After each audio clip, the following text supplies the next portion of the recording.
Es precisamente la experiencia de la duda y universal y la consiguiente negación de todos los prejuicios lo que lleva al primer principio de la filosofía de Descartes.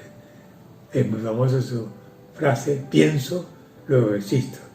Porque aunque todos los contenidos de la conciencia puedan ser falsos, sin embargo, el hecho de que la conciencia se dé en cualquier duda y en cualquier negación no se puede dudar ni negar.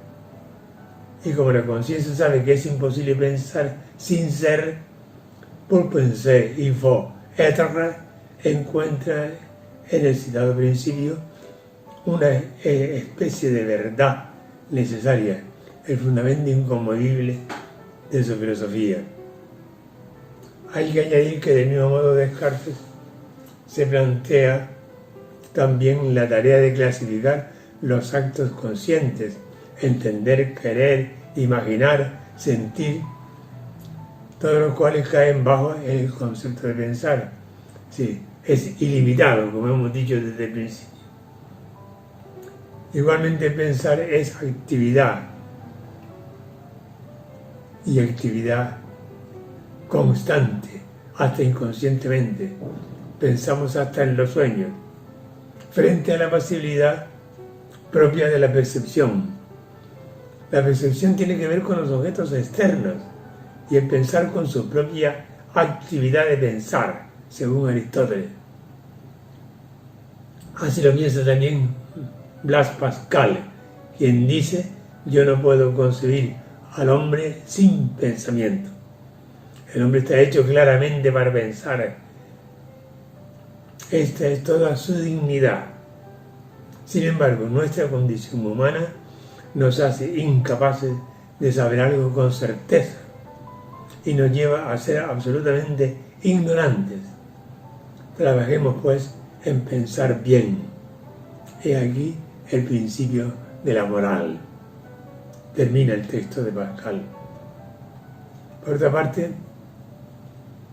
también el verdadero carácter de la conciencia, del pensar, se centra en que es autoconciencia, según Baruch Spinoza, también racionalista.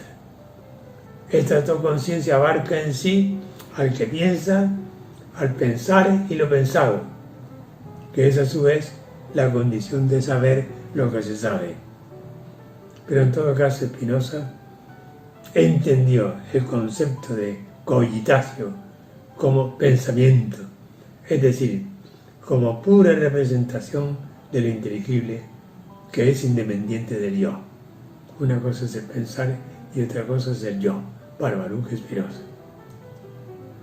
Digamos así, a la cima más alta del pensar, desde el momento en que se ve el ser suyo del pensar como ser relación con, estar en relación con.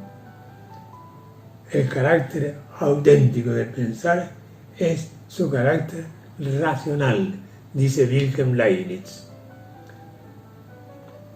Porque soy consciente no solo de mí que pienso, sino también de mis pensamientos.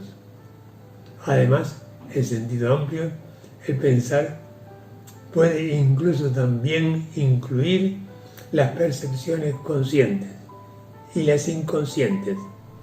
En este sentido se dice: el que piensa es el que representa. En sentido estricto, sin embargo, pensar es la apercepción consciente, propia solo del ser espiritual, y designa la conciencia o el conocimiento reflexivo de este estado interno.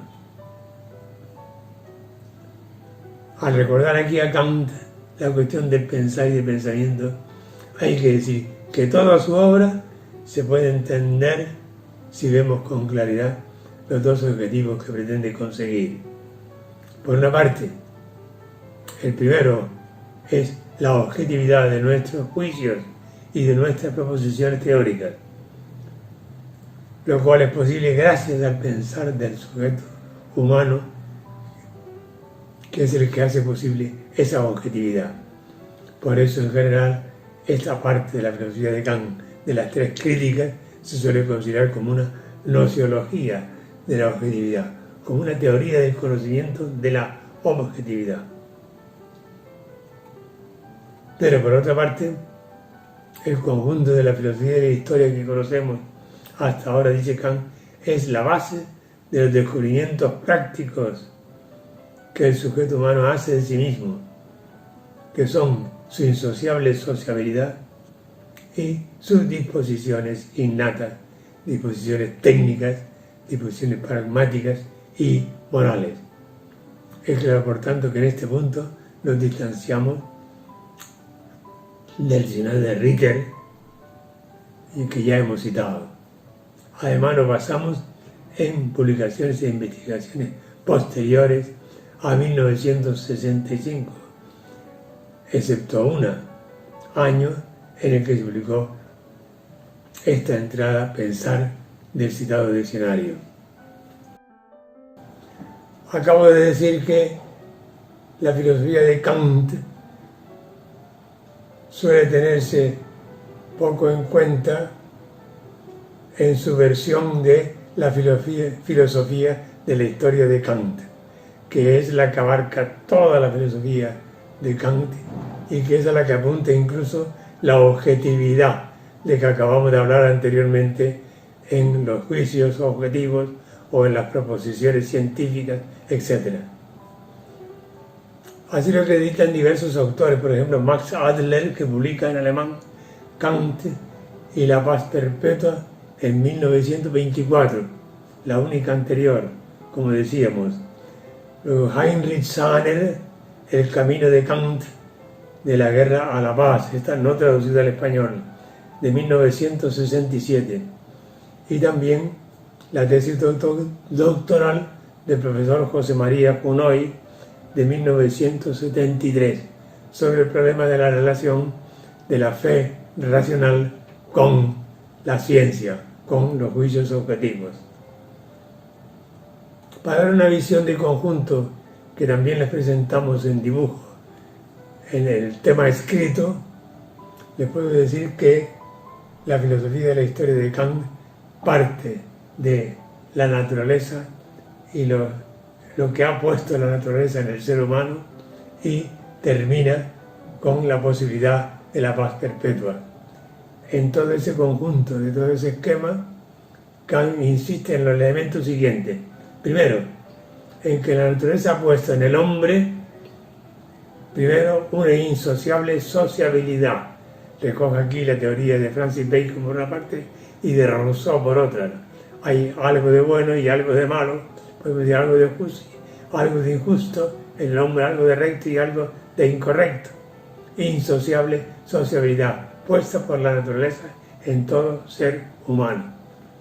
Y en segundo lugar habla de las famosas disposiciones psíquicas o del ánimo, que son disposiciones técnicas, es decir, hábitos y costumbres para poder pescar, cazar, alimentarse mejor, etc. Sobrevivir, en resumen.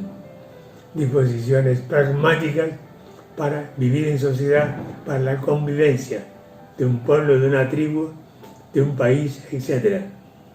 Y disposiciones morales, que son las disposiciones en las que el hombre, el ser humano, se rige por unos determinados principios. Y no habla más, no incluye, por ejemplo, las llamadas disposiciones religiosas, porque de esas había llegado a decir Tertuliano que el hombre es por naturaleza naturalmente cristiano. Y esto no lo incluye Kant en su filosofía de la historia. No lo incluye Kant en su filosofía de la historia. Pues bien, a partir de esa insociabilidad y de esas disposiciones técnicas que la naturaleza ha puesto en el ser humano, tiene que aparecer en primer lugar una vida económica que se solucione entre los pueblos, entre las tribus, entre sean nómadas o sean sedentarios, para pasar posteriormente a formar ya unos determinados países, unos determinados poblamientos donde haya unas costumbres o unas normas que seguir y que conseguir. A eso le llama Kant disposiciones pragmáticas, disposiciones para la convivencia, para vivir en sociedad. Esas disposiciones tienen como culminación conseguir que se dé una ley republicana, le llama Kant, que equivale a lo que decimos hoy, una ley democrática, y en esa ley republicana, especie de constitución, en el lenguaje de Kant, pues se realiza lo que Kant le llama la libertad externa. Y los individuos conviven y cumplen externamente con unas determinadas normas. Pero al ser humano no basta, tiene que dar un paso mediante la ilustración, es decir, mediante la educación, para llegar a pensar por sí mismo, para llegar a vivir con una libertad interna. ¿Y esto cómo se consigue? Pues mediante esa ilustración que va llevando y produciendo una libertad interna, una libertad que se rige por unos propios principios. No basta regirse por leyes externas, sino que es preciso regirse por una ley interna.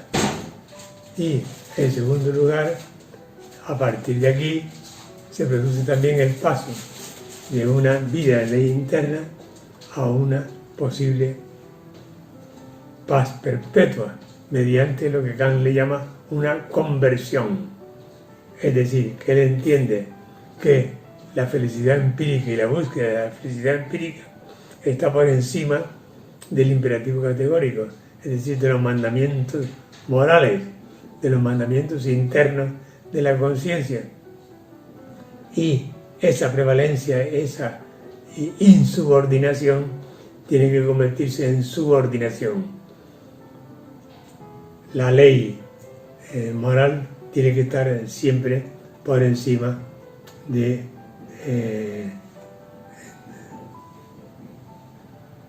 la felicidad empírica. Solamente así se puede conseguir lo que Kant llama la paz perpetua.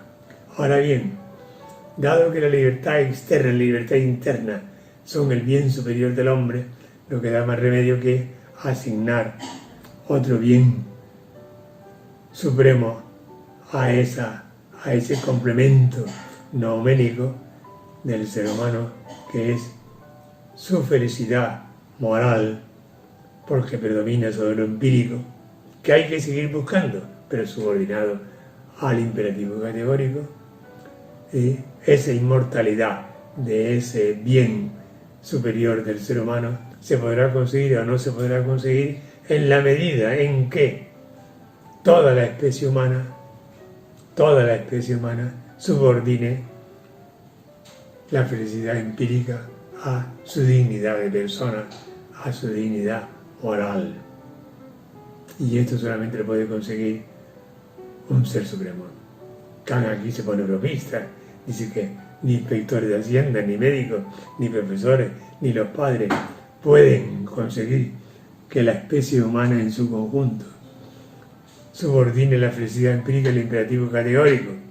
Pero claro está, aquí está precisamente la dificultad de que esto solamente lo puede conseguir un ser supremo. Por ejemplo, Sartre dice: la filosofía de la historia constituye, en un cierto sentido, la más alta expresión de todo el pensamiento de Kant. Y Adler añade: la filosofía de la historia de Kant es reconocida cada vez más como una grandiosa precursora de una explicación sociológica de la historia.